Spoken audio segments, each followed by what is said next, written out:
완전한 순종. 그러니까 선악과를 만드시고 이거 먹으면은 반드시 죽게 될 것이다 라고 했단 말이에요. 그러니까 완전한 순종이 요구가 되는 생명의 언약, 그러니까 그거를 지킴으로 말미암아 더 나은 생명을 주시기 위한, 그러니까 타락시키려는 목적으로 한 것이 아니라 그거 자체가 사실은 그 은혜 언약은 아니지만 은혜를 바탕으로 한 생명을, 인간이 그것을 순종함을 통해서 또 인격적으로 성숙하고 또 하나님과 더 친밀한 교제가 있고 사랑의 관계가, 불순종의 가능성이 있어야 어떤 순종과 자유의지가 고상해지고 인간다움이 있는 거잖아요. 죄를 지을 가능성이 차단된 상태에서의 거룩함, 그게 무슨 의미가 있어요? 그죠? 하나님을 사랑할 수밖에 없게끔 프로그램 돼 있는 사랑이면 그 사랑이 가치가 없는 거잖아요. 그러니까 사랑을 안 할 수 있는 자유의지가 있지만, 순종 안 할 수 있지만 그래도 순종하고 하나님을 사랑할 때 어떤 인격적 존재로서의 아름다움과 고상함이 있고, 하나님께서는 그와 관계, 그의 순종을 통해서 생명의 기쁨과 영광을 누릴 수 있도록 하게 하셨으니, 이 첫 번째 아담과 맺으신 생명의 언약은 순종을 조건으로 하였기 때문에 행위 언약이다, 이렇게 하는 것입니다. 따라해 볼까요? 행위 언약. 근데 그 행위를 우리 첫사람 아담이 잘 이행을 했습니까? 예, 불순종하고 결국은 깨어졌잖아요. 예, 그래서 첫 번째 그 행위 언약은 인간이 이제 실패한 것이죠. 그래서 하나님께서 그 다음에 인간과 맺으신 언약이 은혜의 언약이에요. 행위로는 안 되니까 은혜의 언약을 맺으신 거예요. 따라봅시다. 은혜의 언약. 처음 언약은 뭐를 조건으로 삼는다고요? 뭐에 의지한다고요? 행위에 의지합니다. 그러나 두 번째 언약은, 둘째 언약은 뭐에 의존하는가 하면요, 믿음에 의존되어 있어요. 자, 로마서 4장 5절 말씀. 로마서 4장 5절 말씀. 지금부터 다루는 내용은 굉장히 중요한 내용입니다. 그러니까 적어도 여러분이 장로 교인이라면 반드시 이 부분은 알고 있어야, 아, 장로 교인 맞구나 라는 게 되는 거지, 전혀 이것에 대해서 감각이 없으시면 안 되는 거예요. 네, 저는 분명히 가르치고 있습니다. 로마서 4장 5절 같이 읽겠습니다. 이를 아니할지라도 경건하지 아니한 자를 의롭다 하시는 이를 믿는 자들에게는 그의 믿음을 의로 여기시나니. 첫 번째 행위의 언약은 순종함을 통해서 순종이 그의 의가 되어지는 거죠. 근데 우리는 이제 타락해서 순종할 만한 능력이 없으니까 그대로 버려두지 않고 은혜 언약을 맺으셨는데, 그것은 믿음을 그의 순종으로 여기셔서 의로 100% 의로움으로 여겨주셔서 언약을 맺으시는 거예요. 첫 번째는 행함을 조건으로, 두 번째 언약은 어떤 걸 조건으로요? 믿음을 조건으로. 예, 믿음을 조건으로. 근데 믿음은 행위가 아니에요. 믿음은 행위라고 볼 수 없어요. 행함이 아니다라는 것을 말하기 위해서 믿음을 말하는 것이지, 내가 믿었으니까 하고서 내 쪽에서의 의로움을 말하려고 하는 것이 아니라, 믿는 것을 의롭다 여겨주시는 하나님의 의가 나타나서 의롭다 해주시는 거니까, 그래서 은혜인 거죠. 그러면 은혜 언약 안에서는 행위가 필요할까요? 필요하지 않을까요? 여기까지 잘 대답하셨는데, 예, 은혜 언약 가운데는 행위가 필요할까요? 필요하지 않을까요? 야고보서의 관점으로 대답해 보시죠. 필요할까요? 필요하지 않을까요? 필요합니다. 근데 어떻게 필요한가 하면 디도서 3장 8절 말씀 보세요. 지난번에 우리가 야고보서 통해서 한번 살펴본 말씀인데 같이 읽겠습니다. 이 말이 미쁘도다. 원하건대 너는 이 여러 것에 대하여 굳세게 말하라. 이는 하나님을 믿는 자들로 하여금 조심하여 선한 일을 힘쓰게 하려 함이라. 이것은 아름다우며 사람들에게 유익하니라. 예. 그 행함이 필요해요. 그런데 그 필요하다는 것이 구원을 얻기 위한 조건으로서의 행함이 아니에요.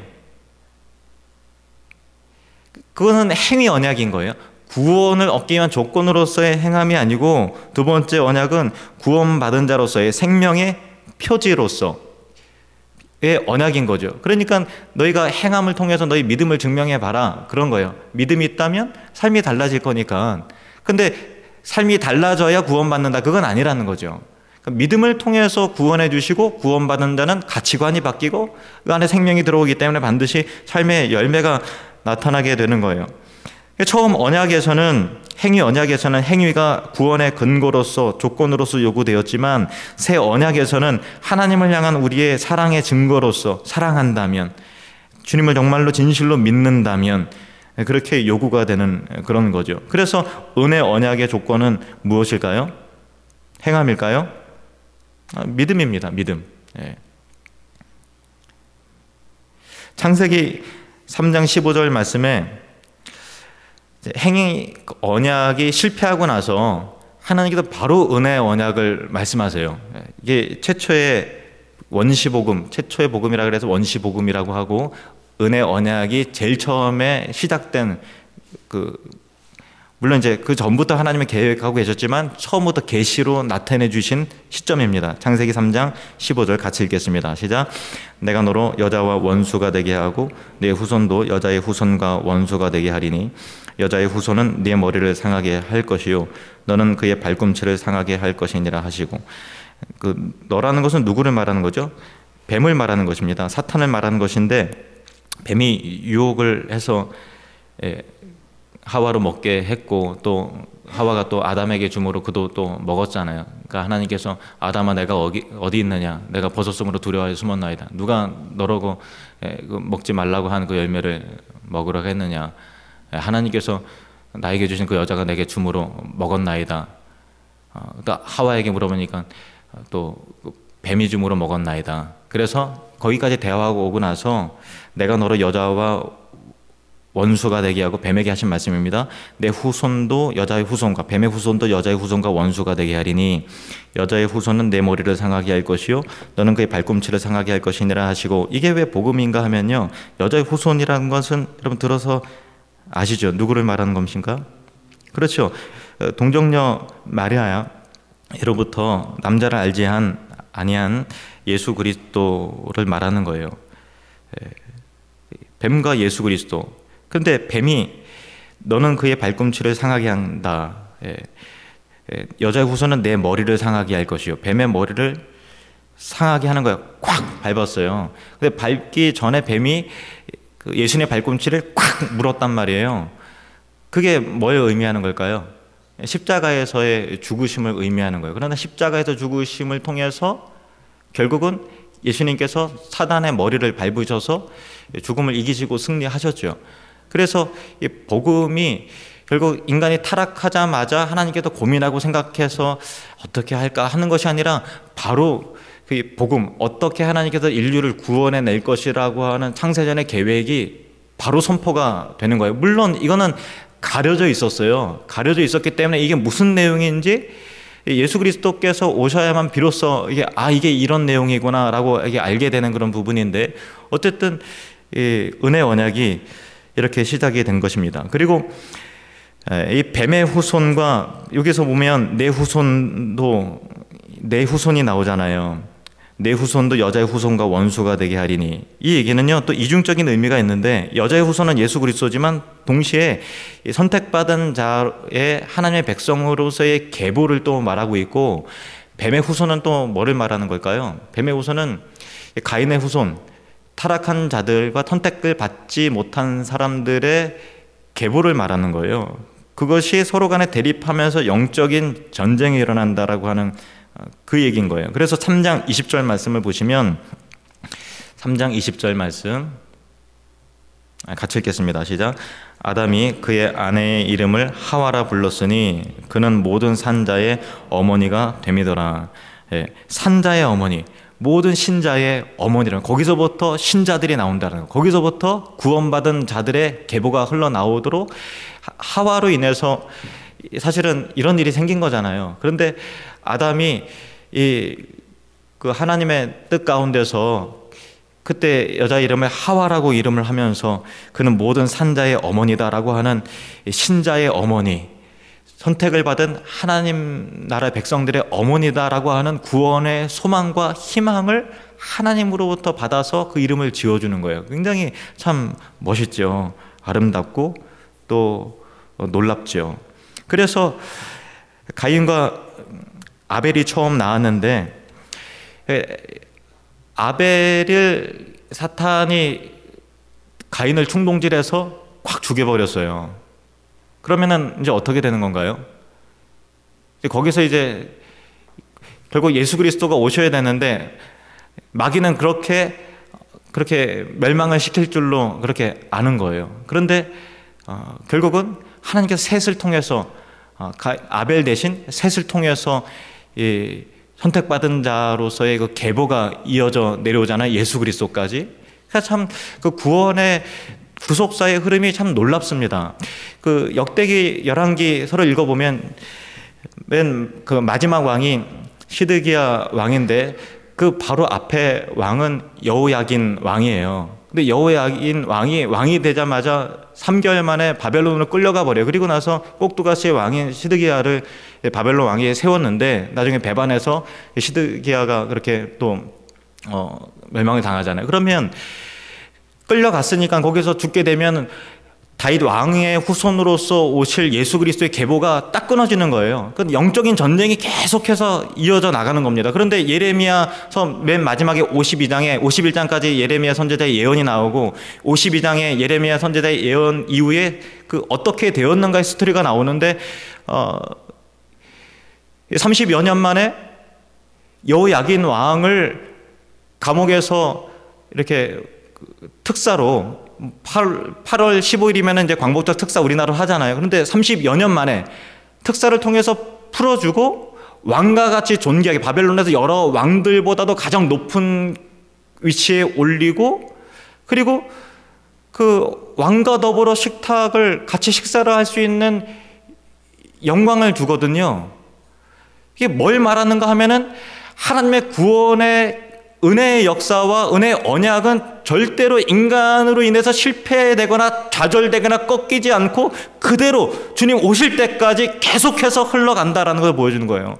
하나님의 그 은혜의 언약이라고요. 은혜의 언약 때문에 행위 언약으로 인해서는 벌써 다 언약 관계가 다 깨어진 거죠. 그런데 이제 은혜 언약으로 인해서 예수 그리스도 오실 때까지 사탄이 계속해서 그 계보를 자꾸만 끊으려고 해요. 전쟁을 일으키고 타락을 시키고 뭐 이렇게 해요. 그런데 하나님께서 결국은 살려내요. 결국은 결국은 회복시키셔서 예수 그리스도가 그 계보 가운데 오게 하셨다라는 것이죠.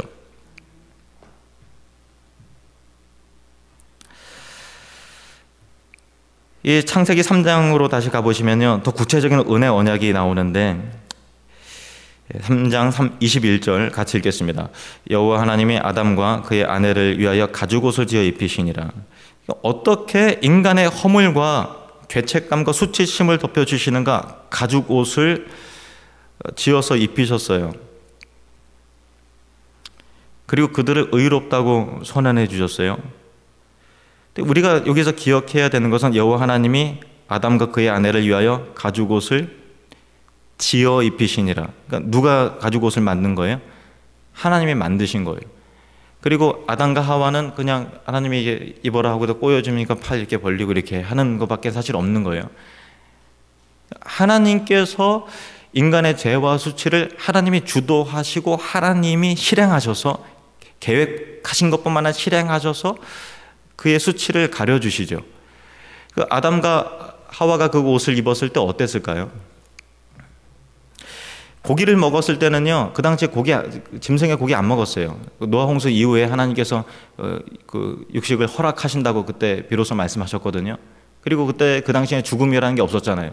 죽음이라는 개념 자체가 없었어요. 그런데 그냥 아담과 하와가 짐승의 이름을 붙여줬잖아요. 너는 양, 너는 염소. 뭐 우리나라 말로는 아니겠지만 그렇게 이름을 붙여줬는데 어느 순간 딱 죽어갖고 자기가 이제 그 옷을 입는 거죠. 어땠을까요?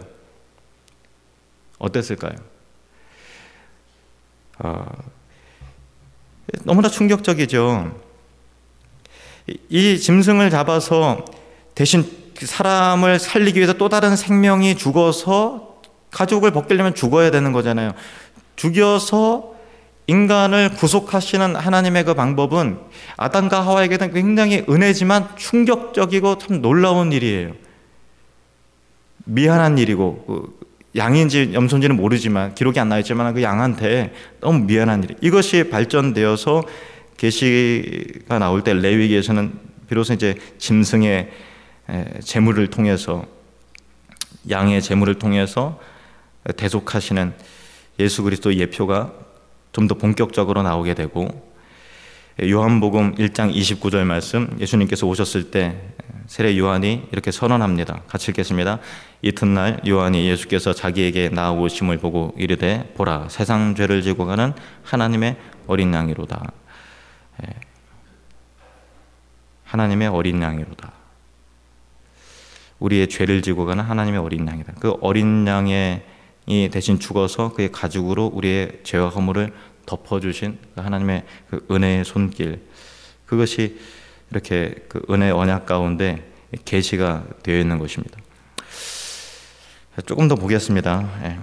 창세기 15장에 보시면 아브라함과 그 언약이 또 구체적으로 나옵니다. 아브라함과의 그 언약이 15장 좀 긴데요. 제가 좀 빨리 읽을게요. 4절부터 보시면 여호와의 말씀이 그에게 임하여 이르시되 그 사람이 내 상속자가 아니라 내 몸에서 날 자가 내 상속자가 되리라 하시고 그를 이끌고 밖으로 나가 이르시되 하늘을 우러러 무뼈를 셀 수 있나 보라. 또 그에게 이르시되 내 자손이 이와 같으리라. 아브라함이 여호와를 믿으니 여호와께서 이를 그의 의로 여기시고, 참 기가 막히죠. 아브라함 별로 한 것도 없어요. 하나님 믿었어요. 근데 그것을 그의 의로 여겨주신 거예요. 우리도 마찬가지입니다. 7절부터 보십시오. 또 그에게 이르시되 나는 이 땅을 내게 주어 소유를 삼게 하려고 너를 갈대아인의 우르에서 이끌어낸 여호와니라. 그가 이르되 주 여호와여, 내가 이 땅을 소유로 받을 것을 무엇으로 할리이까? 여호와께서 그에게 이르시되 나를 위하여 3년 된 암소와 3년 된 암염소와 3년 된 순양과 산비둘기와 집비둘기 새끼를 가져올지니라. 아브라함이 그 모든 것을 가져다가 그 중간을 쪼개고 그 쪼갠 것을 마주 대하여 놓고 그 새는 쪼개지 아니하였으며 솔개가 그 사체 위에 내릴 때에는 아브라함이 쫓았더라. 이게 무슨 내용인가 하면요, 그 당시 중동 지역에서 언약을 맺을 때는 짐승을 소나 양이나 딱 잡아다 반으로 딱 쪼개요. 그리고 그것을 갈라놓고서 언약의 당사자, 태역을 하는 쌍방간에 지나갑니다. 지나가면서 언약을 어길 시에는 이와 같이 짐승처럼 쪼개져도 좋다, 이렇게 선언을 하는 거예요. 그래서 언약은 항상 쌍방간이잖아요. 쌍방간이니까 둘 다 지나가게 돼 있어요. 어느 한쪽으로도 언약을 파기하면 그 몸이 이렇게 쪼개져도 좋다라고 하는 그 맹세가 있는 거죠. 그러니까 그만큼 신실하게 이 언약을 지킵시다라고 하는 서약이 거기에 담겨져 있는 거예요. 그래서 아브라함이 이제 하나님과의 언약과에 있어서 하나님께서 그거를 준비하라고 하니까 그것을 그 언약의 방식대로 쪼갠 거예요. 자, 12절 말씀 보시면 해질 때 아브라함에게 깊은 잠이 임하고 큰 흑암과 두려움이 그에게 임하더니, 하나님의 강림입니다. 13절에 여호와께서 아브라함에게 이르시되 너는 반드시 알라. 내 자손이 이방에서 객이 되어 그들을 섬기겠고 그들은 400년 동안 내 자손을 괴롭히니, 애굽으로 들어가서 이제 400년 동안 노예 생활을 한다라는 거예요. 그게 다 예언이 되어 있는 거예요. 그들이 섬기는 나라를 내가 징벌할지며 그 후에 내 자손이 큰 재물을 이끌고 나오리라. 너는 장수하다가 평안히 조상에게로 돌아가 장사될 것이요 내 자손은 4대 만에 400년 동안에 이 땅으로 돌아오리니, 이는 그 이유가 뭐냐면 이는 아모리 족속의 죄악이 아직 가득 차지 아니함이니라 하시더니, 그러니까 이스라엘 백성들이 가나안 땅으로 들어가는 것은 이스라엘 백성의 구원이면서 동시에 가나안 족속의 성적인 타락과 우상 숭배에 대한 하나님의 심판의 칼로서 이스라엘을 쓰신 거예요. 그러니까 이것을 뭐 가나안 땅으로 점령해서 사람을 다 남기지 말고 죽이라라고 했는 것이 하나님이 사랑의 하나님이 막 죽여도 되나?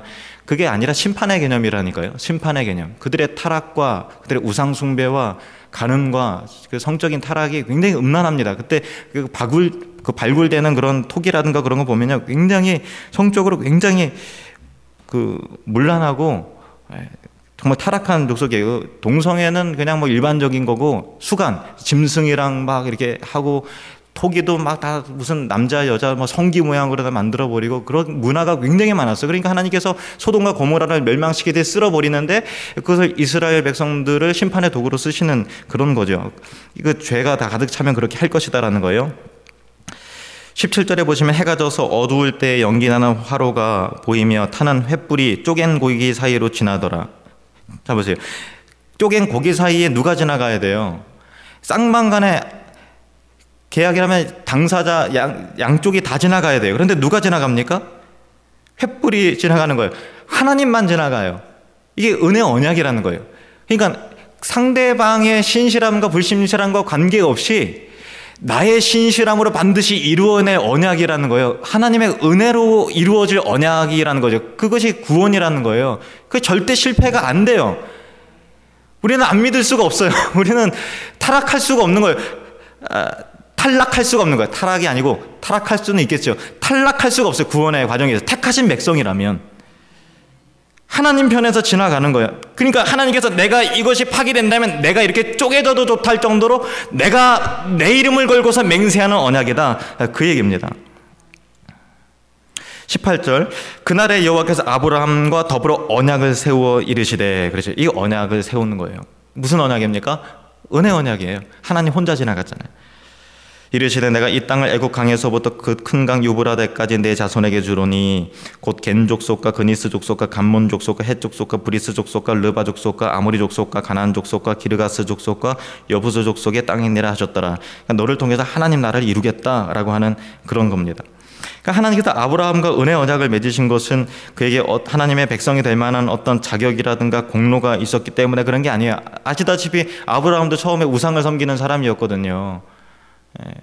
아브라함의 아버지가 그 우상을 만드는 사람이었어요. 여호수아서에 보면 나오잖아요. 그런데 하나님께서 그 가운데서 아브라함을 택하신 거예요. 우상을 섬기는 아브라함. 처음부터 태어나자마자 하나님 경외한 사람 아니었어요. 우상을 섬기는 그 가정 가운데 문화 속에서 있었단 말이에요. 예를 들면은 이런 거예요. 아브라함의 아버지는 이제 뭐 금불상을 제조하는 이제 제조하시는 분의 이제 자제분이었던 거죠. 아브라함이. 근데 그렇게 하나님께서 건져주신 거예요. 그래 하나님께 일방적인 선택이 있는 거죠. 하나님의 순전한 기쁘신 뜻으로 그렇게 하신 거예요. 근데 하나님께서는 아브라함뿐만 아니라 그의 후손들, 아브라함 후손들까지도 언약의 대상으로 같이 삼으셨다라는 거예요. 갈라디아서 3장 6절부터 보시죠. 갈라디아서 3장 6절 시작. 아브라함이 하나님을 믿음에 그것을 그에게 의로 정하셨다 함과 같으니라. 그런즉 믿음으로 말미암은 자들은 아브라함의 자손인 줄 알지어다. 또 하나님이 이방을 믿음으로 말미암아 의로 정하실 것을 성경이 미리 알고 먼저 아브라함에게 복음을 전하되 모든 이방인이 너로 말미암아 복을 받으리라 하였느니라. 그러므로 믿음으로 말미암는 자는 믿음이 있는 아브라함과 함께 복을 받느니라. 누가 아브라함의 후손인가요? 혈통적 유대인이 후손이 아니고 영적 후손, 그러니까 하나님을 믿는 헬라인이나 이방인이나 할 것 없이 모든 믿는 사람이 다 아브라함과 관계된 자고 아브라함의 후손이며 그들과 하나님께서 은혜 언약을 맺으셨다라는 그런 거죠. 이 갈라디아서는 이방인들에게 쓴 겁니다. 사도 바울이. 갈라디아서 3장 28절부터 몇 절 29절 같이 읽겠습니다. 너희는 유대인이나 헬라인이나 종이나 자유인이나 남자나 여자나 다 그리스도 예수 안에서 하나이니라. 너희가 그리스도의 것이면 곧 아브라함의 자손이요 약속대로 유업을 이을 자니라. 아멘. 우리가 아브라함의 자손인 거예요. 지금 뭐 유대인들이 아브라함의 자손, 물론 혈통으로는 아브라함의 자손이죠. 존중이 여겨야 됩니다. 그런데 영적인 의미에서 교회가 저와 여러분이 아브라함의 자손이고 그와 같은 은혜 언약 가운데 우리 믿음을 의로 여겨주시는 하나님의 의로 말미암아 우리가 구원을 받은 것이죠. 그것이 언제부터 시작되었는가? 예, 하나님께서 아담과 하와가 타락하자마자 예수 그리스도에 대한 내용을 바로 얘기하시잖아요. 언제부터 계획이 되었고 우리를 언제부터 알고 계셨는가? 언제부터 우리를 부르셨는가? 에베소서 1장 3절부터 보시죠. 1장 3절부터 찬송하리로다 하나님 곧 우리 주 예수 그리스도의 아버지께서 그리스도 안에서 하늘에 속한 모든 신령한 복을 우리에게 주시되 곧 창세전에, 언제요? 창세전에 그리스도 안에서 우리를 택하사 우리가 우리의 존재 자체가 존재하기 전에 그리스도 안에서 우리를 택하셨어요. 우리로 사랑 안에서 그 앞에 거룩하고 흠이 없게 하시려고 그 기쁘신 뜻대로, 누구 뜻대로요? 하나님의 뜻대로, 하나님께서 기뻐하시는 그 선하고 온전하신 그 기쁘신 뜻대로 우리를 예정하사 예수 그리스도로 말미암아 자기의 아들들이 되게 하셨으니 이는 그가 사랑하시는 자 안에서 우리에게 거저 주시는 그의 은혜의 영광을 찬송하게 하려는 것이라. 우리는 그리스도 안에서 그의 은혜의 풍성함을 따라 그의 피로 말미암아 속량 곧 죄사함을 받았느니라. 이는 그가 모든 지혜와 총명을 우리에게 넘치게 하사 그 뜻의 비밀을 우리에게 알리신 것이요 그의 기뻐하심을 따라 그리스도 안에서 때가 찬 경륜을 위하여 예정하신 것이니 하늘에 있는 것이나 땅에 있는 것이 다 그리스도 안에서 통일이 되게 하려 하심이라. 모든 일을 그의 뜻의 결정대로 일하시는 이의 계획을 따라 우리가 예정을 입어 그 안에서 기업이 되었으니 이는 우리가 그리스도 안에서 전부터 바라던 그의 영광의 찬송이 되게 하려 하심이라. 그 안에서 너희도 진리의 말씀 곧 너희의 구원의 복음을 듣고 그 안에서 또한 믿어 약속의 성령으로 인치심을 받았으니 이는 우리 기업의 보증이 되사 그 얻으신 것을 속량하시고 그의 영광을 찬송하게 하려 하심이라. 아멘. 이와 같은 성경의 사실들로 인해서 웨스트민스터 소위리 문답 제20문에는 이렇게 되어 있습니다. 자, 이 신문. 하나님께서 모든 인류를 죄와 비참함의 상태에서 멸망하게 내버려 두셨습니까? 답해 볼까요? 같이 읽습니다. 하나님께서 그의 완전히 선한 기뻐하심으로부터 영원전에 어떤 자들을 영생으로 택하시고 그들을 구속자로 말미암아 죄와 비참함의 자리에서 건져내어 구원의 자리로 이끌기 위해 은혜 언약을 맺으셨습니다.